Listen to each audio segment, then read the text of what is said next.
Kata mereka, kalau tahlil dibolehkan, mendoakan berjamaah dibolehkan, tentu Rasulullah sudah melakukan itu, kata mereka. Padahal disebutkan dalam hadis dengan jelas,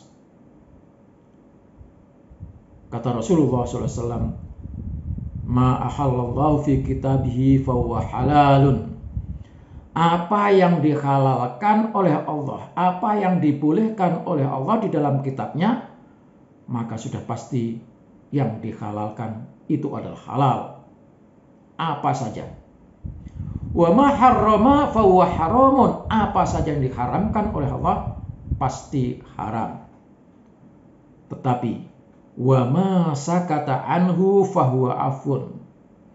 Ketika Al-Quran tidak menyebutkan, ketika Al-Hadis tidak menyebutkan, sakata anhu, diam, tidak menyebutkan, fahuwa afun, maka itu adalah anugerah kemaafan Allah Subhanahu wa ta'ala.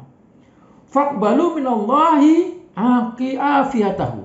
Maka terimalah anugerah sebagai anugerah. Apa yang tidak disebutkan oleh Allah, tidak disebutkan oleh Rasulullah, itu anugerah. Artinya silahkan. Fa innallaha lam yakun liyansiya syai'an. Ketahuilah bahwa ketika Rasulullah tidak menyebutkan itu, bukan berarti Allah melupakan sesuatu. Bukan. Sengaja tidak disebutkan supaya umat-umat sesudah Rasulullah tidak mengalami kesulitan dan dipersilakan untuk menggunakan akalnya.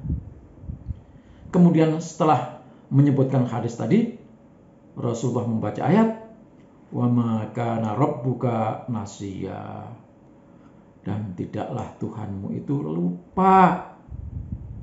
Jadi kalau tidak disebutkan, itu berarti haram. Tidak. Berarti tidak ada dalilnya. Kalau tidak ada dalilnya, ya diam. Artinya kalau diam, Rasulullah membolehkan. Saudara-saudara sekalian yang saya hormati, inilah bukti kebodohan kaum Wahabi. Mereka tidak pernah belajar ilmu usulul fikih sebagai salah satu keilmuan pokok untuk memahami agama dan untuk menetapkan sebuah hukum di dalam Islam. Di dalam ilmu usulul fikih dinyatakan, kalau tadi mereka menyebutkan haram, apa sih haram itu? Usul fikih mendefinisikan, haram adalah ma talaba syari'ul kaffa an fi'lihi ala wajhil hatmi wal luzum. Apa yang dituntut oleh syariat untuk ditinggalkan dengan dasar, dengan ketentuan yang diharuskan, ala wajhil hatmi, dengan pasti, wal luzum, dan ketetapan yang tidak diganggu gugat. Jadi yang haram itu adalah apa yang dilarang oleh syariat dengan dalil yang pasti. Kalau tidak ada dalil yang pasti, jangan gampang dan jangan mudah mengharam-haramkan. Apa yang dituntut oleh syariat untuk tidak dilakukan dengan dalil yang tegas dan pasti. Maka ketika kita menyebutkan ini haram, maka harus ada dalilnya yang pasti, qat'i. Saudara-saudara kalian, ketika orang-orang Wahabi menyatakan tahlil itu haram, maka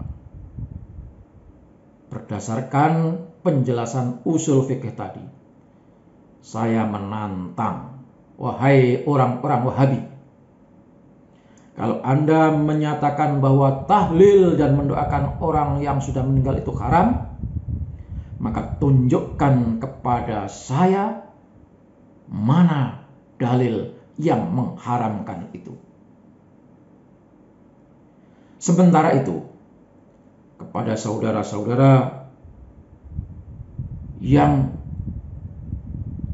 tidak menerima vonis atau penyesatan dari Wahabi itu, saudara bisa menantang balik. Katakan, mana dalil haramnya itu? Hanya karena tidak tahu dalil, karena kurang membaca dan kurang referensi kitab karya-karya ulama, lalu begitu mudahnya orang-orang Wahabi mengharamkan apa yang sebenarnya dibolehkan atau dihalalkan oleh Allah Subhanahu wa Ta'ala.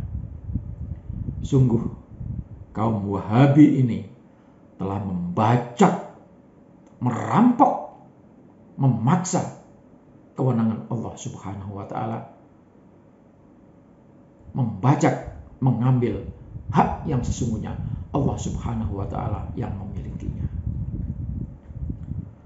Hal-hal yang dibolehkan Allah atau dihalalkan Allah itu ditetapkan berdasarkan dengan salah satu dari 3 prinsip, yaitu pertama, yang namanya halal atau boleh itu bisa saja ada nasnya, ada dalilnya yang membolehkan tentang sesuatu itu, yang menghalalkan sesuatu itu. Itu yang pertama. Yang kedua, boleh itu mesti karena tidak ada dalil yang mengharamkannya. Yang ketiga, ada qarinah yang membuat kondisi yang mestinya tidak boleh menjadi dibolehkan. Itu dasar-dasar atau prinsip-prinsip tentang hukum boleh melakukan sesuatu, boleh menggunakan sesuatu, boleh memakan sesuatu. Jadi yang boleh itu mesti ada mendasari pada 3 prinsip, didasari pada 3 prinsip, yaitu adanya nas yang membolehkan, tidak adanya dalil yang mengharamkan, dan yang 3, ada qarinah yang membolehkan. Kepada kaum Wahabi, ketahuilah, ketika sebuah perbuatan sudah terpenuhi dari salah satu prinsip 3 tersebut, maka janganlah bilang haram. Pesan saya kepada kaum muslimin dan muslimat khususnya di Indonesia, tinggalkan dan jauhi kelompok Wahabi, yaitu kelompok yang memecah belah umat, yang membid'ah-bid'ahkan, yang mengharam-haramkan yang dihalalkan Allah, mengkafir-kafirkan orang Islam, dan terpenting mereka memecah belah umat Islam di Indonesia yang selama ini sudah tentram mengikuti ajaran para guru, ajaran para ulama-ulama besar di Nusantara. Wassalamualaikum warahmatullahi wabarakatuh.